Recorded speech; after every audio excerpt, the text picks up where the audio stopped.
Well, hey friends, welcome back to our daily Bible reading series in the book of Acts. Today we're picking up in Acts chapter 7, which is a pretty long one, but it's going to be worth your time if you read through the whole thing.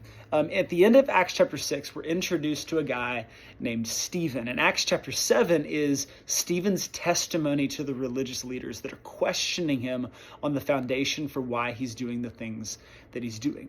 And what he does is he tracks from the very beginning all the way to now the story of the Bible. So if you want a great summary of the Bible, if you want a great summary of the story of God, go read Acts chapter 7, because it's going to highlight everything that you need to know.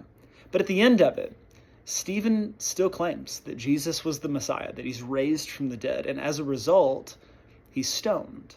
But as he's being stoned by the religious leaders, as they are killing him, he says something that sounds really familiar if you know the story of Jesus. We'll pick up in Acts 7, verse 59.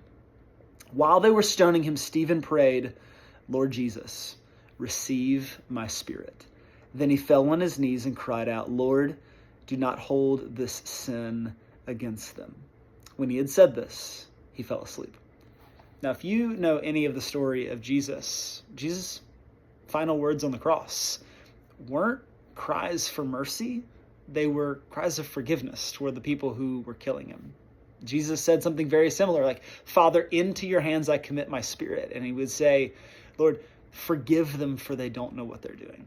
So Stephen seems to be the kind of person who knew deeply who Jesus was, but he also was formed by Jesus and was reflecting Jesus to the world around him, even in the midst of persecution, even as they are killing him.